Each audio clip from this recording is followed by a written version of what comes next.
Welcome to Manual Education. Welcome to this video. So in this video guys, we are going to discuss RC solving preparation strategy. बहुत लोगों को, बहुत सारे class student को ये question होगा कि इंग्लिश के सेक्शन में इतनी सारी आरसीज है सर, कुछ तो आइडिया बता दो, कुछ तो स्ट्रेटेजी बता दो जिससे कि हम आरसी को सॉल्व कर पाए. ठीक है, अब देखो आरसी की स्ट्रेटेजी सिंपल है. रीड करो, क्वेश्चन को समझो और अंडरस्टैंड करो और आंसर करो. That's a simple strategy. Other than this, अगर आपको एक प्लान्ड आइडिया चाहिए या प्लान करना है, so here are the guidelines. चलो अब देखते हैं, वीडियो में समझते हैं. बट आगे बढ़ने से पहले एक रिक्वेस्ट है, वो जो नीचे जो सब्सक्राइब का बटन है उसको क्लिक कर दो and share this video with your friends and hit that like button.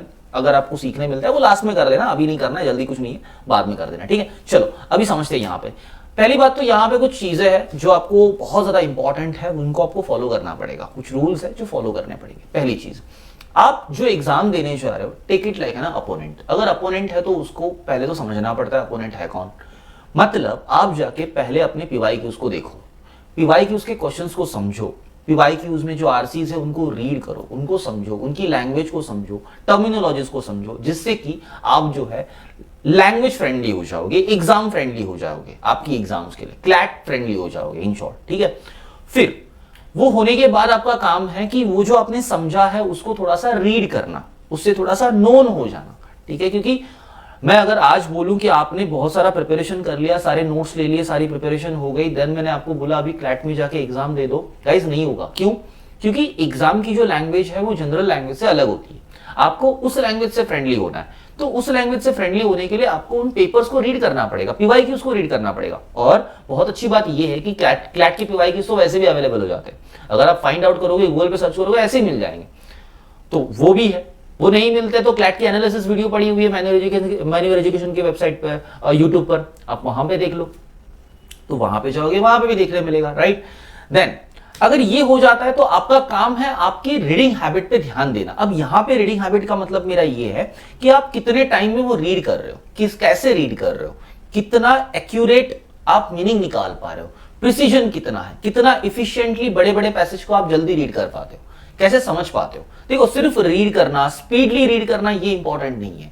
Important ये भी है विद दैट स्पीड आपको समझ में भी आना चाहिए, ग्रास्पिंग पावर भी फास्ट होनी चाहिए, तब जाके वो हेल्पफुल होता है. देन ये सब होने के बाद आपका काम है कि आप जो रीड करते हो वो रीड करने के बाद आपको एग्जाम में भी तो अप्लाई करना है. तो एग्जाम में अप्लाई करने के लिए मेरे क्वेश्चन और मेरा पैसेज, इन दोनों को एक दूसरे से कैसे रिलेट करना है, कैसे उनको एक दूसरे से कनेक्ट करके उसमें से एलिमिनेशन करना है, कौन सा रिलेवेंट है, कौन सा इररिलेवेंट ऑप्शन है, कौन सा टुवर्ड्स दी पैसेज इंपॉर्टेंट है, कौन सा फॉल्स है, कौन सा ट्रू है, ये सारे ऑप्शंस आपको समझ में आने चाहिए. Work on that. इससे भी वर्क करना शुरू करो.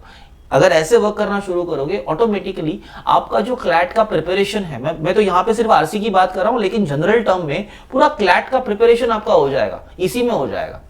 ठीक है, क्योंकि पूरा आरसी बेस्ड तो है, पूरा क्लैट पेपर ही आरसी बेस्ड है. देन अब बात करते हैं थोड़ा सा प्रिपरेशन के अंदर आपको क्या क्या करना है. मतलब ये तो प्रिपरेशन का आइडिया हो गया ना कि आपने पीवाईक्यूज देख लिए, आपने पेपर को रीड कर लिया, सब कुछ कर लिया.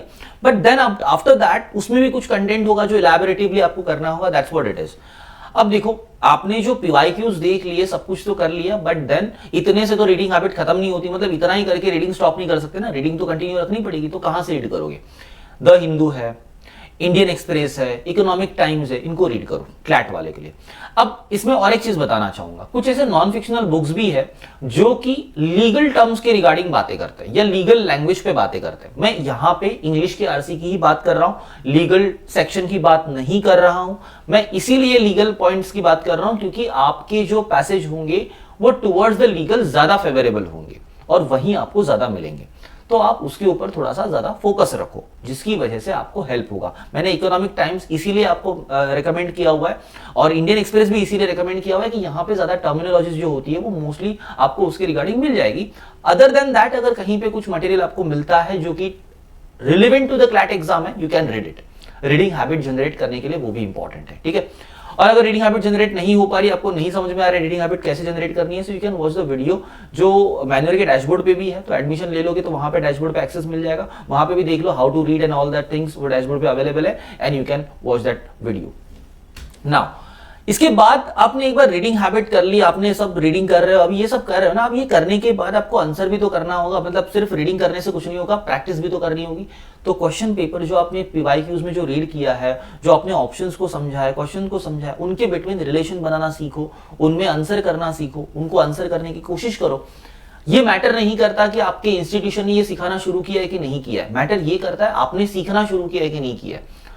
Have you started learning it, ये इंपॉर्टेंट है। किसने आपको सिखाना शुरू किया ये इंपॉर्टेंट नहीं है। तो आप अपने अपने पॉइंट ऑफ व्यू से डेडिकेशन दो, आपकी एफर्ट 70% होती है वो दो।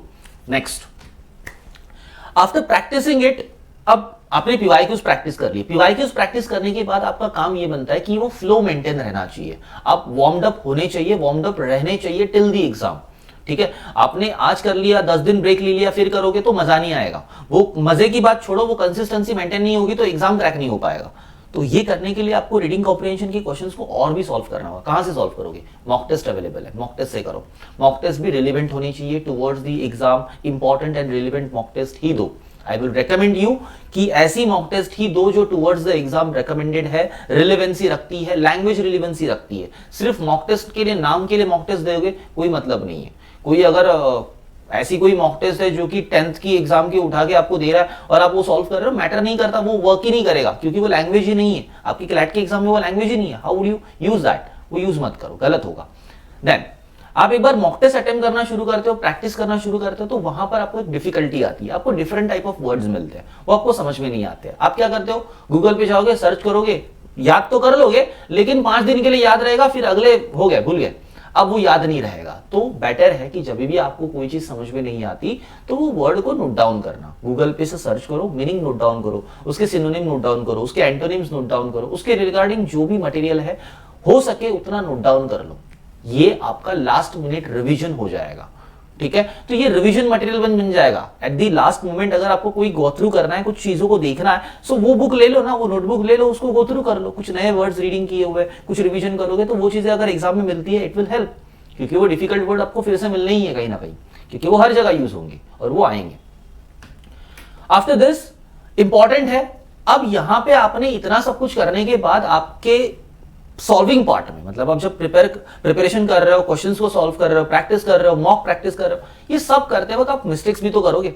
ऐसा तो नहीं होगा कि सब कुछ सही करोगे, कुछ ना कुछ तो मिस्टेक करोगे, बहुत ज्यादा मिस्टेक्स करोगे। ठीक है, तो स्टार्टिंग ऑफ द पॉइंट में या फिर जब तक आप प्रिपरेशन कर रहे हो, तो प्रिपरेशन के वक्त जितनी भी मिस्टेक्स होती है उनको रिव्यू करना, उनको वापस से रिकरेक्ट करना भूलना मत। मॉक टेस्ट दे दिया, 7 क्वेश्चन सही आए, टॉपिक वाइज दे रहे हो, 7 क्वेश्चन सही आए, 3 रॉन्ग आए, तो मैंने 3 को छोड़ दिया, मैंने कुछ देखा ही नहीं, दूसरी मॉक टेस्ट दे रहा हूं, नहीं, ये नहीं चलेगा। आप 7 क्वेश्चन को अटेम्प्ट कर रहे हो, 7 क्वेश्चन सही आए, ठीक है, लेकिन अगर 3 क्वेश्चन जो गलत आए उनको जाके एग्जामाइन करो, देखो कि वो क्यों गलत आए, मैंने क्या गलत किया, मुझे क्या करना नहीं चाहिए था, मुझे क्या करना चाहिए था, ये देखो जाके, और वो चीज फिर जाके दूसरे मॉक पे अप्लाई करो, जिससे कि वहां गलती नहीं होगी।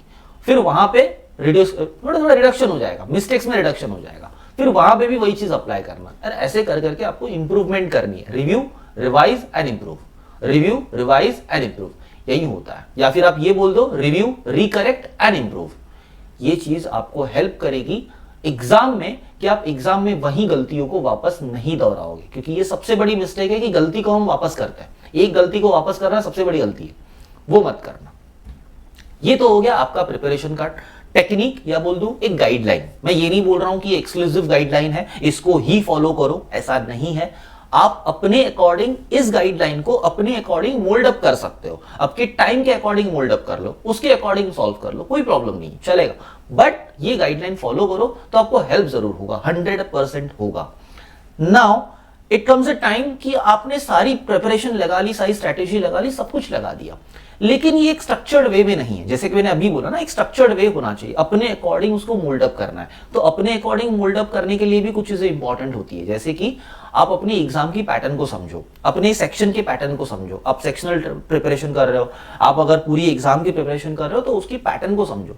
नंबर ऑफ क्वेश्चंस होते हैं, टाइप ऑफ क्वेश्चंस होते हैं, फ्लेवर ऑफ पैसेज होते हैं, फ्लेवर ऑफ क्वेश्चंस होते हैं, वोकैब होता है, रीडिंग होती है, इस सारी पैटर्न को समझो, अकॉर्डिंगली प्रिपरेशन अकॉर्डिंगली प्लान करो।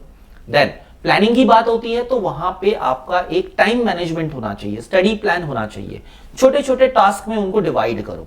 मैंने एक दिन में पूरा इंग्लिश लेने का सोचा हुआ है, मैंने पूरा महीने में पूरे मंथ में इंग्लिश ही करूंगा, गलत।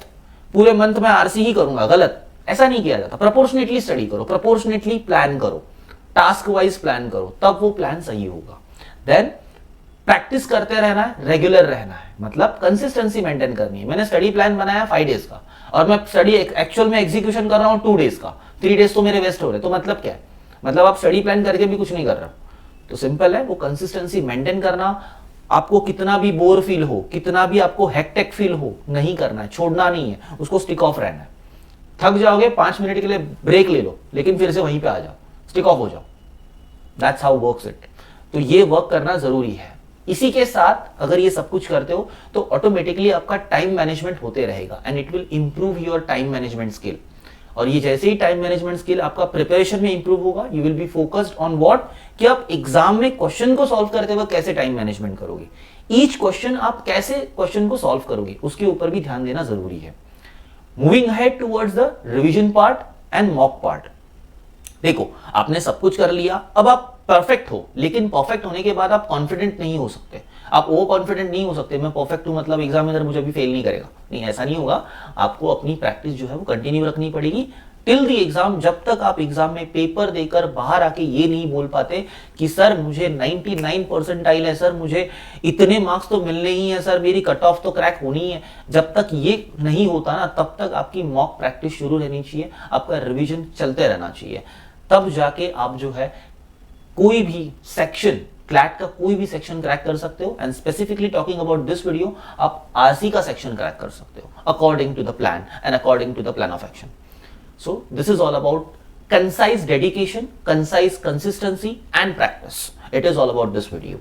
So guys, I hope आपने इस वीडियो से ये समझा होगा कि आपकी प्रिपरेशन सीरियसनेस कैसी होनी चाहिए, आपका प्रिपरेशन स्ट्रेटेजी कैसा होना चाहिए। अगर आप प्रिपरेशन कर रहे हो, सेल्फ स्टडी कर रहे हो, और फिर भी अगर ये प्रिपरेशन स्ट्रेटेजी में करते वक्त भी आपको डिफिकल्टीज हो रही है, अगर आप फ्रेशर हो, आपको स्टडी करनी है, प्रिपरेशन स्टार्ट करनी है, आपको ज्वाइन करना है manual education, simply come to the centre. Vasai, Dadar, Andheri, Thane, Borivali, Mumbai में है। आप मुंबई के बच्चे हो तो आ जाओ, ज्वाइन करो। And if you are in Pune, you can join there also. Pune में भी सेंटर है, वहां पे जाओ, एडमिशन लो and start your preparation with us.